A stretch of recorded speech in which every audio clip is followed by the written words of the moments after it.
Hi guys, thanks for tuning in. I'm Lola and this is the video I wish that I watched before I got my Tesla Model 3. If you're interested, keep watching.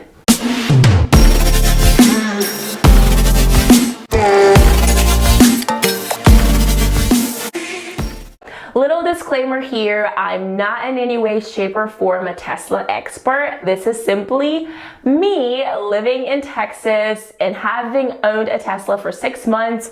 You learn things that you wish you knew before, and you ask yourself, like, if I had known this prior, would I have gotten a Tesla? Would I have changed my mind? Yada, yada, yada. So if you're expecting delivery of your Tesla or you're thinking about making a purchase, hopefully some of my insights in this video will help you make a more informed decision. I received my Tesla in September of 2022 and I placed that order in February of 2022. So you can see that I waited quite a while before it finally got delivered. And even though I did all of the research that I could possibly do within that time period of waiting, there are still some things that I didn't really know about and I wish that I knew. Number one, charging percentage. Should I charge it up to 100%? Should I not? Should I charge it up to 80%? Should I not? How many times should I charge it? Should I always leave it plugged in?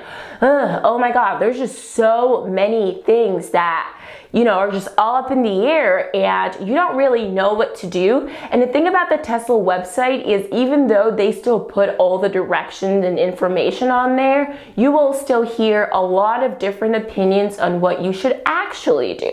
For example, when I received my Tesla, the Tesla agent told me, he said, don't charge it up to 100% because it will decrease the longevity of the battery life. What I learned is that the newer model Teslas are equipped with an LFP battery pack and should be charged up to 100% because by doing so, you actually increase the lifespan of the battery.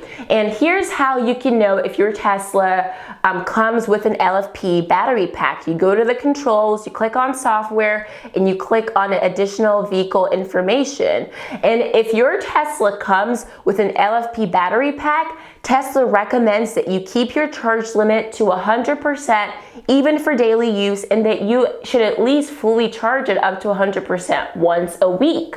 To sum it all up, if you're buying a Tesla in 2023, it comes with an LFP battery pack, so you should not have to worry about charging it up to 100% or not. I personally like my devices to be charged up to 100%, but hey, different strokes for different folks. Number two, this one I quickly figured out as I was driving my car home after picking it up from the dealership.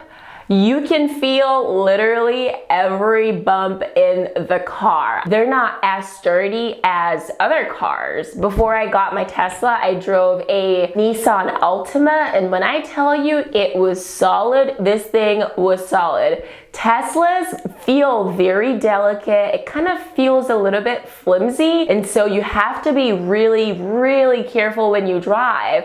And over here in Texas, the roads are just insane. Like some roads, you just go like that, literally, boom, boom, boom, boom.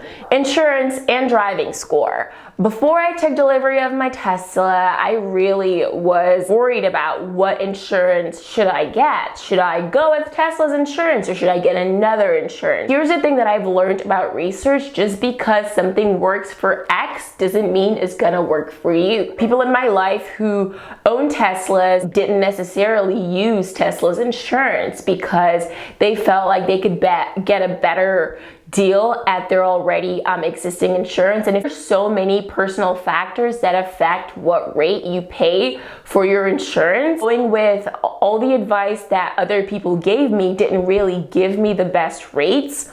At the time, there was these jury apps all over the place and they swear by giving you the best rates. But honestly, when I signed up, they gave me rates like from $400 all the way up to $700, and I was like, hell no. There's no way that I'm paying that much money for auto insurance.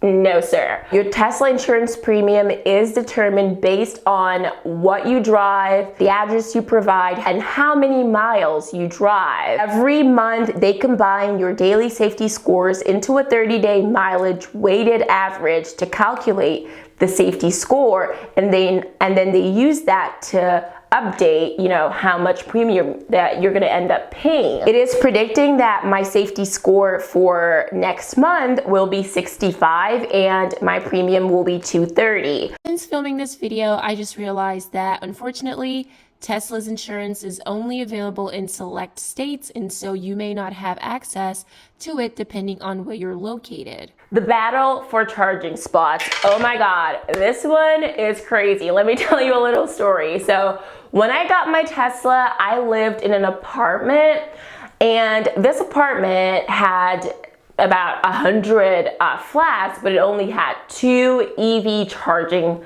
spots. And one time I waited for so long, and finally this person moved their car. I parked my car in there, and then the next morning I come back to find my charger removed and plugged back into that person's car, and I was like so furious. I called the apartment management company and made a complaint, like, that is not okay. You do not remove a charger from somebody else's car.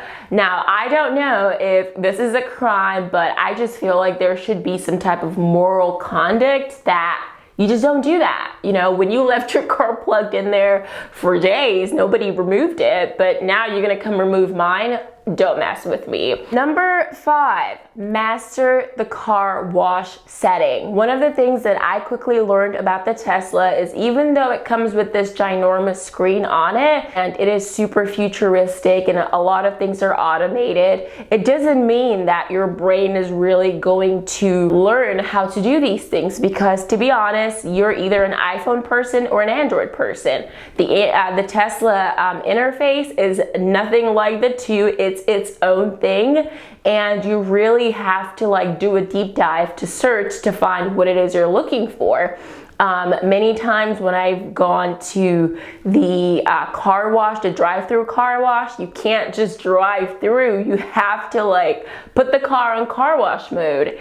And sometimes when I'm right at the entrance and they're like, oh, put your car to neutral, I'm struggling with the thing, looking for how do I put a Tesla to neutral. It is so annoying. Tip number 6 is the self-driving in traffic hack. Regardless of whatever model you buy, any base model comes with an autopilot, and you can actually enable that feature and use some of the basic offerings without upgrading and paying an extra $10,000. Now, I didn't know that when I started driving my car, and honestly, I didn't care to learn because I don't trust a car to drive me. I don't want to die. It took me quite some time, about 4 months, before I actually try this feature. I find myself in traffic a lot. Instead of putting my feet on the brakes, during traffic and going slowly, every 5 seconds and moving the car, I'm just I'm not gonna deal with this. I'm gonna turn on the autopilot thing and I'm gonna let the car do it.